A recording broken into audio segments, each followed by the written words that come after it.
What's up, everyone? Welcome to the State Philly Sports History for July 18th, 2023. I'm your host, Jim Montgomery.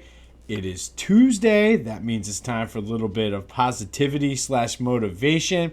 And I saw this on TikTok, and I don't know if it's a true story or somebody just posted something, but I feel the message was good nonetheless.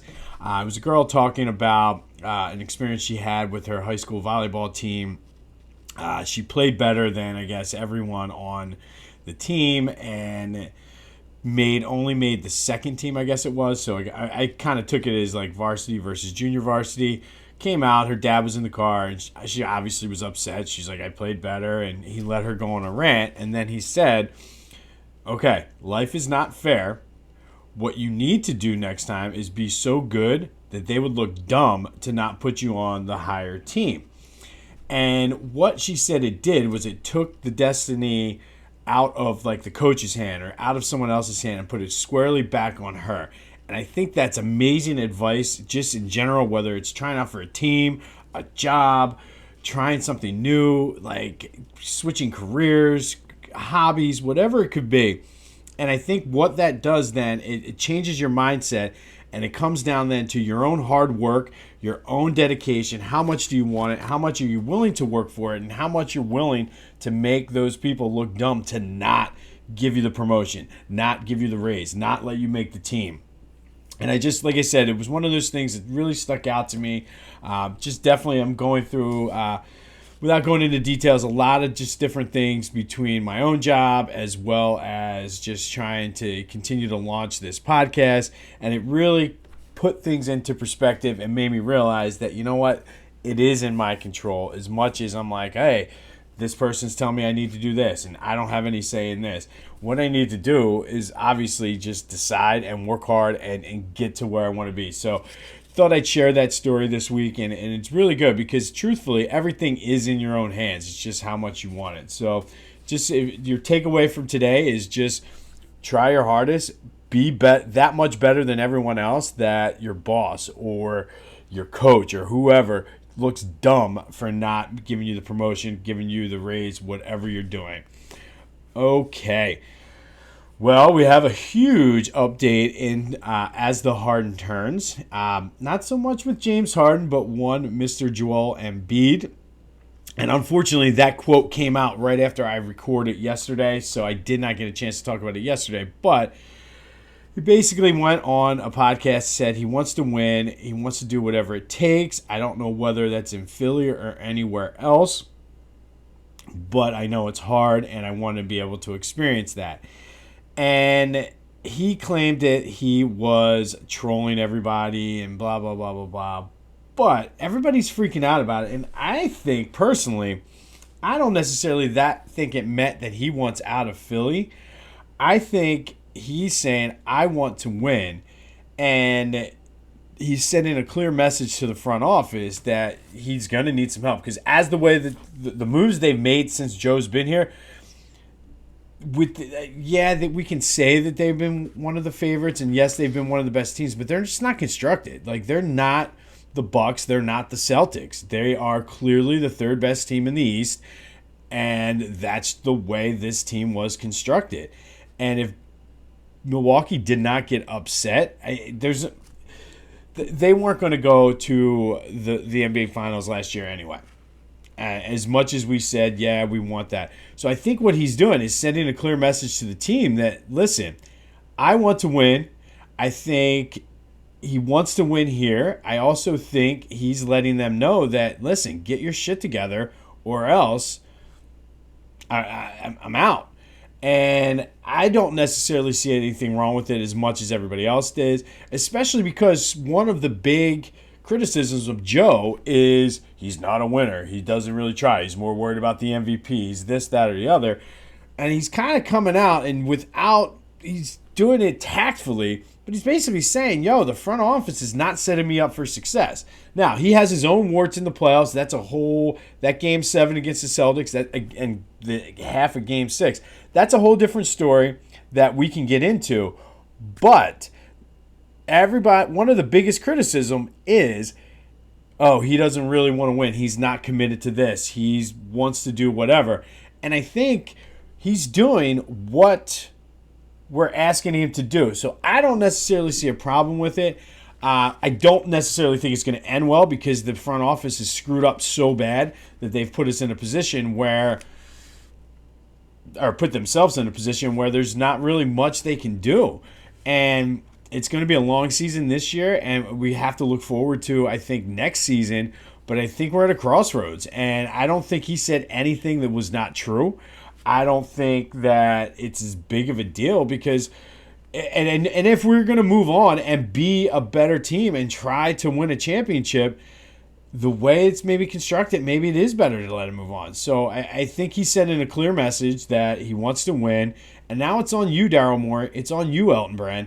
And I didn't take it as bad and freak out as much, and maybe I'm just – I have the scar tissue build up and I'm sick of the whole situation. I don't know. But again, this is kind of what we've been saying is one of the issues with him. And here he is saying, I want to win. And yes, he's the MVP. And yes, he needs to play better in the playoffs. However, I mean, look at who they have around him. One of the best chances they had, you had Ben Simmons hiding. So they were playing 5-on-4.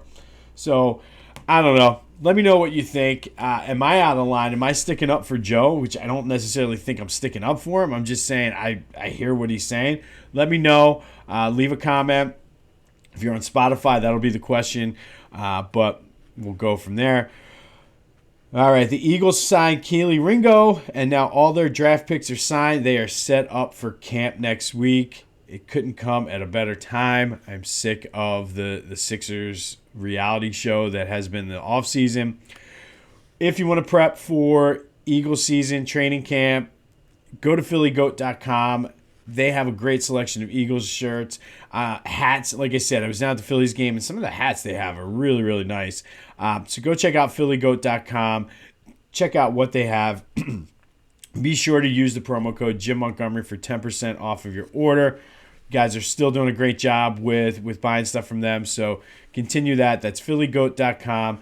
Promo code Jim Montgomery for 10% off your order. Make sure it has the goat on the sleeve because that's how you're able to tell, and that's how I was able to talk to a couple of the people that bought stuff off of phillygoat.com. Phil's back in action tonight. 3-game series against the Brewers. They're bunched up with the Giants and the Marlins right now, as well as I just looked at it and I can't remember the third team for the final wild card. The Reds are right there as well. The Brewers actually are leading the Central Division, so this would be a good, like I said, good test for the Phils. Need to take 2 out of 3. So I'm excited for them to be back. It was nice to kind of recoup from the weekend series against the Padres yesterday. We will be dropping a new Back to the Future. I'll be recording it tonight, hopefully getting it up. I'm going down to Ocean City, Maryland for a few days starting tomorrow. So we will be recording this day in Philly sports history on the road. But this week's episode is about the 01 to 06 Phillies and just why they could never get over the hump. So stay tuned for that to drop probably later tonight. I'll get it posted and everything. Okay, today we're going to go back to 1927. And on this day, July 18th, 1927, excuse me, the Detroit Tigers beat the Philadelphia A's 5-3 in Detroit. Starting in right field for the A's that day was a guy known as Ty Cobb.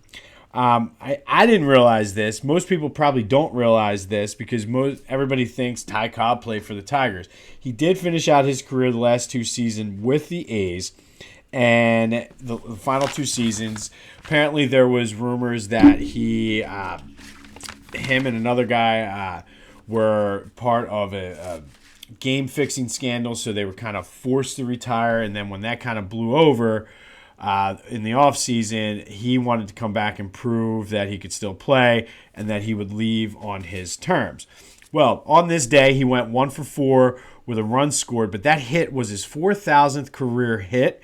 He's one of only 2 guys to get 4,000 career hits. The other guy is Pete Rose, who had his own legal problems with Major League Baseball. But Ty Cobb for the A's that year, he hit 357 at age 40 in 103 games. So he still had it. He would play one more year. I think he only played like 90-some games the following year before officially retiring. But on this day, back in 1927, Ty Cobb hit his 4,000th career hit while playing right field for the Philadelphia Athletics. Want more Philly baseball coverage, specifically the Phillies? Check out our friends at 2008 Phils. They run the biggest Phillies newsletter in the world. I've been saying this all week. It's a must read, and I really am excited to see what new articles pop up today, specifically after this weekend series against the Padres. Right now, for a limited time, they're offering a 75% discount off a subscription for this day in Philly sports history listeners. Follow the link in the description. If you're watching on YouTube or Instagram, I do apologize. I forgot to put the link in yesterday, but I'll put that in today. But follow the exclusive link for this day in Philly sports history listeners, and you'll get 75% off a subscription, which gives you access to everything they have, all the content, all of the subscriber posts, community chats, discussion boards, the full complement of their archives. And there's a lot of great articles on there. Like I said, they do a lot of great analysis, but there is a lot of history things and a look back at just different eras in Philly baseball. You get that 2008 championship banner t-shirt, as well as the 2008 Phils will follow your Twitter account if that's something you want, plus access to giveaways, tickets, merchandise, autographs, and it's just $2 a month. I mean, there's no reason not to do it, or just get even more of a discount. Go for the full year, $20. It's worth it just for the t-shirt, and then you get the content on top of it. I mean, it's worth it just for the content, but you're going to get a great and cool t-shirt that every time I wear, people ask me about, and it's a great conversation starter. So go to 2008 Phils, check out follow the link in the description for your exclusive This Day in Philly Sports History listener link, and get 75% off of your subscription. All right, time for the Philly Sports Most Lovable Loser Tournament update. And what a game we had yesterday in the Eagles Regional. The 2002 Eagles took on the 88 Eagles, and in an extremely close game that was tied, and then we had to play a 7-game playoff series where the teams rotated or alternated home field. The 2002 Eagles finally were able to pull it out, winning the tiebreaker 7-game series 4-1 over the 88. And again, these probably were my two most disappointing. So there's no shocker to me that this was this close. So the 2002 Eagles are moving on to the Eagles Regional Final, which will be played later this week. So the 88 Fog Bowl Eagles bowed out, but they gave it a good run, knocking off the 2004 Super Bowl Eagles. All right, today is the second-round matchup in the Flyers Regional. You have the number 5 seed, the 86-87 team, playing the number 8 seed, the 85-86 team. Yes, a lot of the same players are going to be on this team. So let's start. The 86-87 team beat the 84-85 team, which, again, had a lot of the similar players, with 67% of the vote. They made it back to the Stanley Cup that year after the year before the Pelle Lindbergh tragedy. They were great at home, and they took the Oilers to 7 games. They almost pulled off the incredible 3-1 comeback in the Stanley Cup final. Ron Hextall did win the Conn Smythe on the losing team, becoming the second Flyer, actually, to win that award. They're taking on the 85-86 Flyers, who upset the number 1 seed 76-77 Flyers in the first round with 60% of the vote. They were the number 1 seed in the East, or I guess it was the Campbell Conference, but they won the division, and that was the year that Pelle Lindbergh did pass away in November. They had a great season, but ultimately they weren't able to get out of the first round of the playoffs, losing to the Rangers 3-2. At that point, they were just emotionally spent. And then we know the next year they came back because that's the team they're playing. A lot of the same players on this team. So when I played this on What If Sports, I expected it to be a close game, or close series, I should say. And I guess in the sense the games were close, it was. But the 85-86 team dominated, winning 90% of the time. 3 of the games went in the overtime, but they were all close. So according to What If Sports, the 85-86 team would win. But now it's your turn. Who was the most disappointing? Flyers fans, I'm looking for you and your help on this one. Be sure to vote. Send me a text message. Vote in the comments. Whatever you need to do, get those votes out here. I know that there are more people listening than are voting, so just make sure you're getting your vote out there. Tell me who wins, the 86-87 Flyers or the 85-86. Ironically enough, with all the same players, you thought it would be very even, and it was close, but the 85-86, according to What If Sports, pulled it off. Who goes to the second round?